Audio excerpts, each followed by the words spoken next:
Hi everybody and welcome to Arabic with Amina, your online Arabic teacher. In today's video, we are going to be learning how to negate a nominal sentence. Before we get into our lesson, it's important to know what does negating mean. To negate a sentence means to express its opposite or to deny its truth.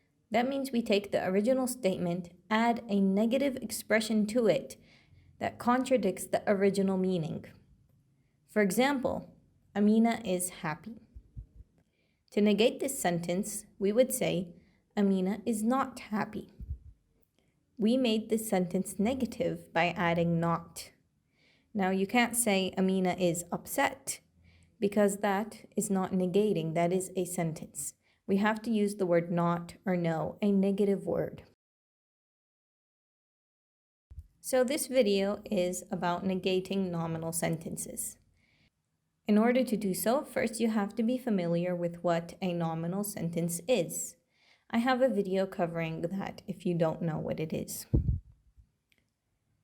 Now, to negate a nominal sentence, there are three ways. You can use the word Laysa, the word ma, or the word la. We'll explain each one in depth.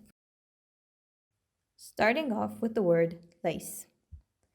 Now, the word lace means not in English, and there are a few rules regarding the word lace. First of all, the location. Laysa can be put in two possible locations in the nominal sentence, either after the subject or mubtada or before it. Second is the gender. The word lace will always agree with the gender of the subject. And third is number.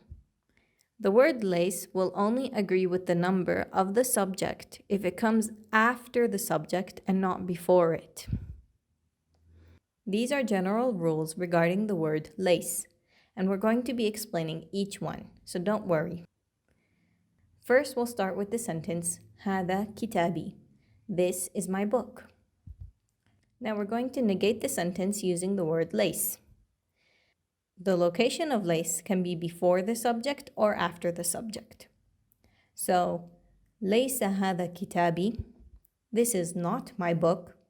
Lace is put in the beginning of the sentence, before the subject, which is هذا, or this. We can also put it after the subject, saying هذا ليس كتابي. To explain the number rule regarding lace, we will take the sentence هؤلاء طلاب. These are students. هؤلاء, which is these, is a plural pronoun. Now, our rule regarding numbers is that lace will only agree with the number if it comes after the subject. So if we say ليس هؤلاء طلاب, these are not students, we can see that lace is before the subject, which is هؤلاء, or these. So since it is before the subject and not after it, it does not have to agree with the number of the subject, which is plural here. But if we were to put lace after the subject, هؤلاء ليسوا طلاب, you can see that the word lace looks different. It has changed to match the number of the subject, these, or هؤلاء. هؤلاء is plural, referring to a number of 3 or more.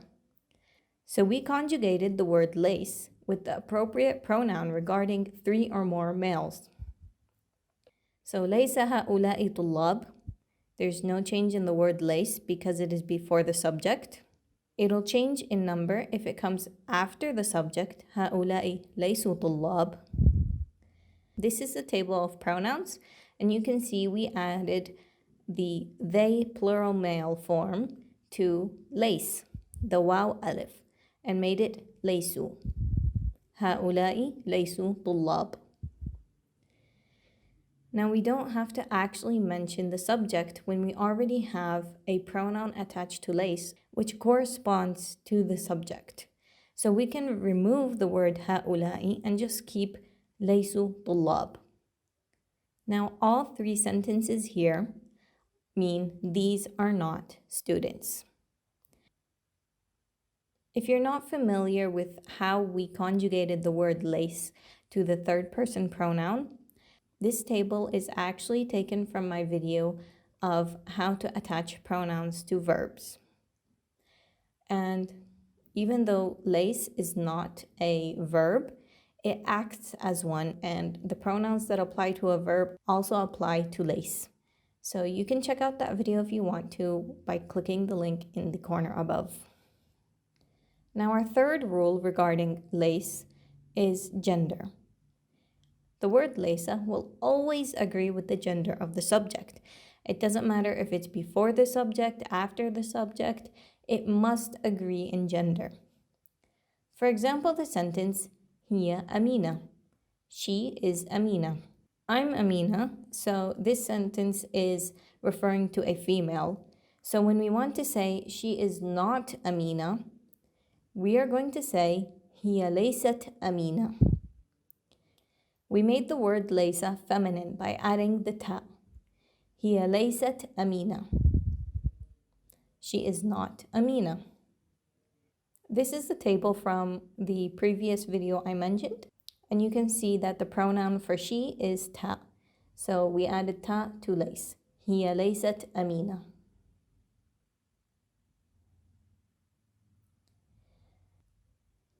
So that's it for Laysa. The second way to make a nominal sentence negative is by using the word ma. Now in Arabic, the word ma has multiple meanings. When we are using the word ma to negate a sentence, this ma is known as ma النافية, or the negative ma. To demonstrate how to negate a nominal sentence using ma, we're going to take the sentence هن طبيبات. They, referring to a group of females, are doctors. Now, to negate the sentence using ma, we are simply going to add it to the beginning. ما هن طبيبات. They are not doctors. Unlike Laysa, ma can only come before the subject. We can't change its position to after the subject. And ma does not change by gender, and it does not change by number. It is only one word, ma. No pronouns are attached to it. ما هن طبيبات.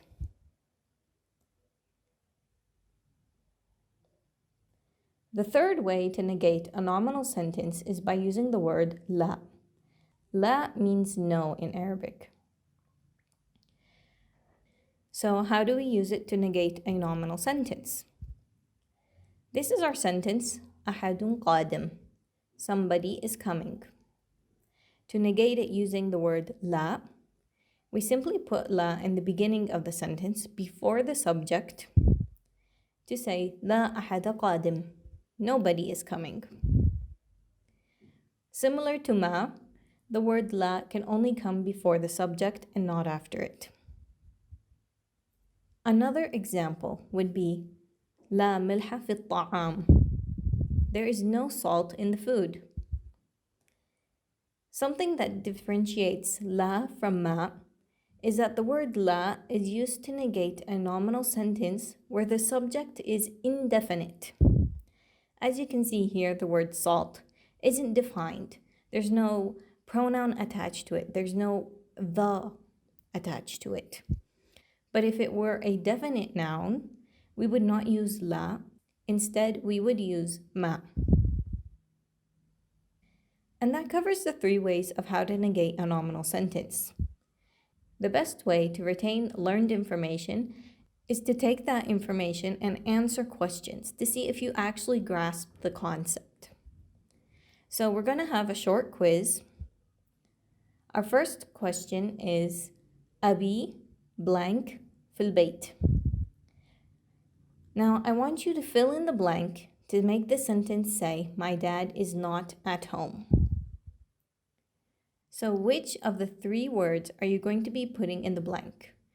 Are you going to put Laysa, ma, or la? Take a moment, try to recall what we explained in this video, and if you need more time, Pause the video.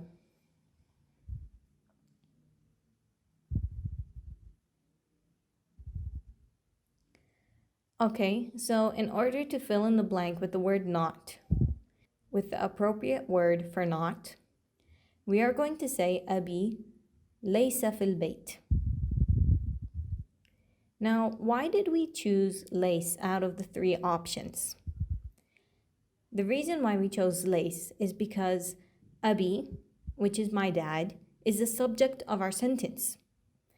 And the only negative word we can put after the subject is lace, because ma and la only come in the beginning of the sentence before the subject. So the only correct answer here is Laysa. أبي ليس في البيت.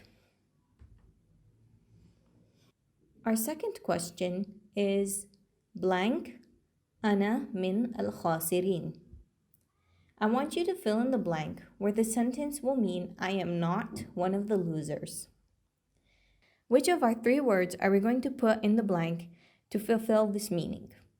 Is it going to be Laysa, ma, or la? Go ahead and itch your brain and try and remember what we were taught in this lesson.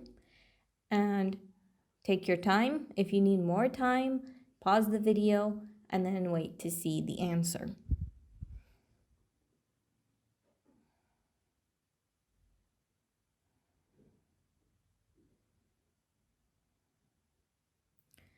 Okay, so the appropriate word for not in this sentence would be ما. ما أنا من الخاسرين. Now, why did we choose ما and not the other options? First of all, we did not choose the word la because the subject of this sentence is أنا or I. And this is a definite word. Any pronoun is definite. And as I stated earlier, the word la is used to negate nominal sentences where the subject is indefinite. So that's why we can't use the word la. Well, what about the word Laysa? If we were to say Laysa ana min al-khasirin, the sentence would not be correct because we have the word lace followed by a pronoun. When this happens, we actually take the attached form of the pronoun and add it to lace. So if we were to say Laysa ana, we would actually take the pronoun for I, which is the ta with dhamma, and we would add it to lace. So it would be changed to listu min al khasirin. So as you can see, we removed the word ana and attached the appropriate pronoun for it. You might have noticed that the word listu is actually missing a letter. Where's the ya of lace? Isn't it supposed to be laystu? Well, in fact, when we add first person pronouns to the word Laysa, whether that be I or we, I with which would be the ta with dhamma, or we, which is the noon alif, the ya is omitted from the word Laysa. So it'd be listu, and if we were to say we, the pronoun we, and add noon alif, we would say lisna. The ya is omitted. We remove the letter ya. And this is only for first person pronouns. So for second person and third person, the ya stays. The ya remains unchanged. I hope that this was an easy lesson for you and you learned how to use the word not for nominal sentences. If you enjoyed this video, please do subscribe for more videos and make sure to like and share and comment below if you have any comments or if you have any thoughts regarding the video. Thank you and see you next time. Arabic with Amina.